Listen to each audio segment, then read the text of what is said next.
The slap that froze the room. The sound echoed through the dining room. Not loud, not dramatic, just one sharp slap. But it was enough to stop every conversation around the Thanksgiving table. My 7-year-old son, Noah, stumbled backward. His tiny body hit the floor. The fork slipped from his hand. Mashed potatoes scattered across the carpet. And for a moment, nobody moved. Nobody spoke. Nobody even breathed. My mother stood over him, her face twisted with anger. Then she pointed directly at him and shouted, "He's not real family. Get out." The words hit harder than the slap. Noah looked around the room, confused, embarrassed, broken. His eyes searched every face at the table. His grandparents, his uncles, his cousins, his aunts. Nobody said a word. Not one. It was as if the entire family had decided he didn't matter.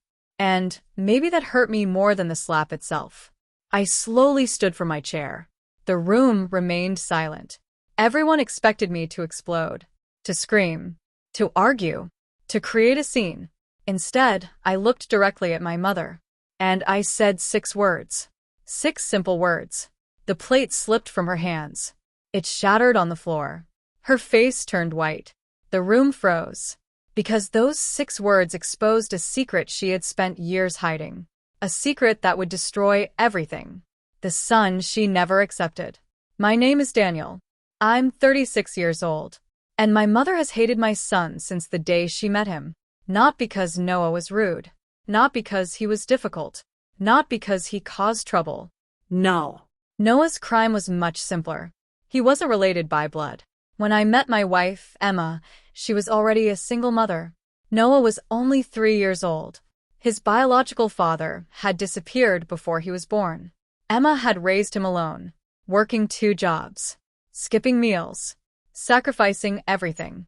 When I entered their lives, I wasn't looking to become a father. But Noah changed that. He was funny, kind, curious, the kind of kid who could make strangers smile. The first time he called me Dad, I cried in my car afterward. Because it wasn't just a word. It was trust. It was love. It was a choice. And from that moment forward, he became my son. Not legally, not biologically, but in every way that mattered. Everyone accepted him. Everyone except my mother. At first, she hid it. Small comments, little jokes, passive-aggressive remarks. "Oh, he has his father's eyes." Then she'd pause and smile. "Well, not your father." Everyone laughed awkwardly. I didn't. Over time, the comments got worse. She excluded him from family photos, forgot his birthday, bought gifts for other grandchildren, but not him. Every holiday became a battle. Emma wanted to stop attending family gatherings altogether. But I kept hoping my mother would change. I kept believing she'd eventually see Noah the way I did. I was wrong, because some people never change. They simply wait for the opportunity to show who they really are. And Thanksgiving became that opportunity. The dinner that changed everything. The dinner started normally. Turkey. Football on television. The smell of cinnamon pie. Laughter filling the house. At least on the surface. But tension lived underneath every conversation. My mother kept watching Noah, looking for reasons to criticize him, looking for mistakes.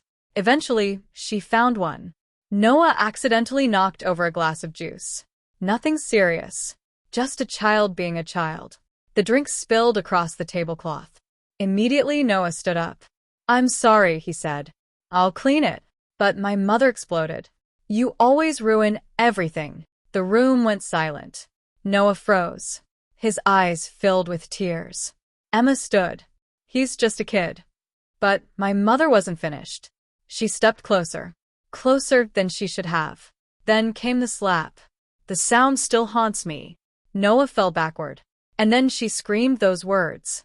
"He's not real family." The silence afterward felt endless. Every relative stared at their plates. Nobody defended him.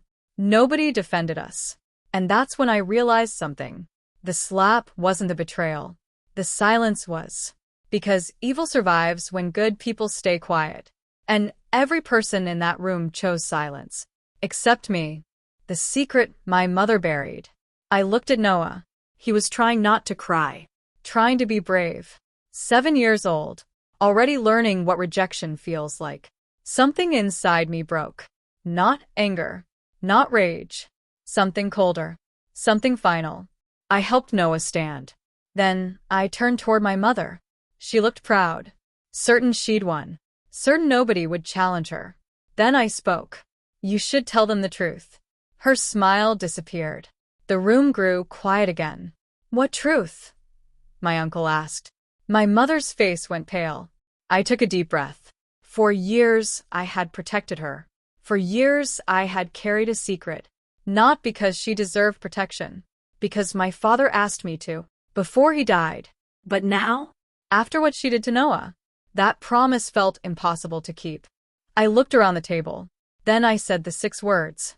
You cheated on Dad for years. The room stopped. Every face turned toward her. My aunt dropped her fork. My cousin's mouth fell open. Nobody moved. Nobody blinked. And my mother? She looked terrified. Because it was true. The truth comes out.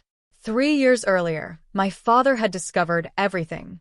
The messages, the hotel receipts, the hidden accounts, the affair. He never exposed her. He never humiliated her. He simply accepted reality. Then he got sick. Very sick. Months before he passed away, he called me into his room. And he showed me proof. Stacks of evidence. Years of lies. Years of betrayal. Promise me something, he said. I nodded. Don't destroy the family. I promised. And I kept that promise. Even when my mother insulted Emma. Even when she ignored Noah. Even when she spread rumors. I stayed silent. But silence has limits. Especially when someone hurts your child. Back at the Thanksgiving table, my uncle demanded answers. My aunt started crying. Questions flew everywhere. My mother denied everything. Then I pulled out my phone. I had copies. Not because I planned revenge. Because I never trusted her. I placed the evidence on the table. Message screenshots. Bank transfers. Photos. Dates. Proof. The room turned against her instantly. The same people who ignored Noah suddenly found their voices. Funny how courage appears when evidence does. But I wasn't finished. Not yet.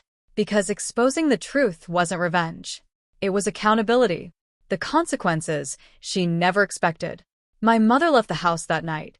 Alone. Nobody stopped her. Nobody defended her. For the first time in her life, she faced consequences. Real consequences. The family learned she had manipulated people for years. Lied repeatedly. Played victim whenever she was challenged. Relationships collapsed. Trust disappeared. Invitations stopped coming. Calls stopped arriving. The image she spent decades building vanished in a single evening.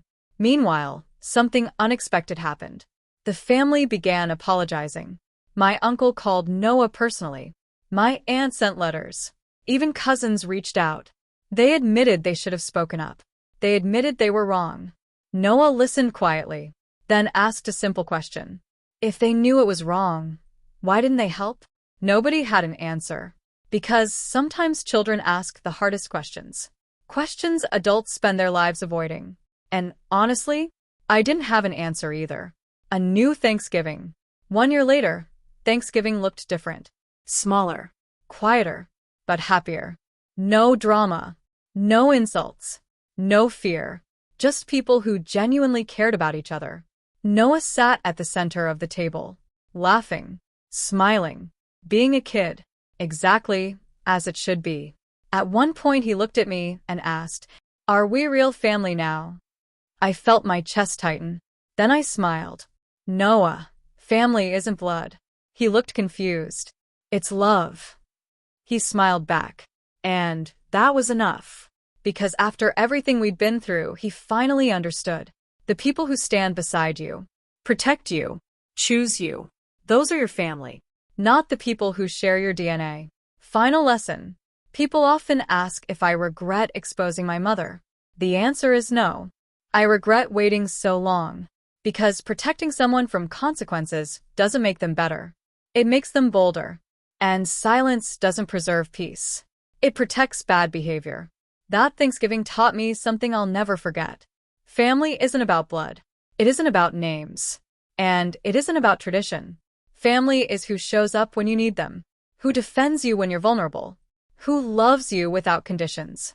My mother thought a child wasn't family because he didn't share our blood. But in the end, that child showed more loyalty, kindness, and courage than anyone else in the room. And that's why when people ask me who my son is, I answer proudly, he's my family, and nobody questions it anymore.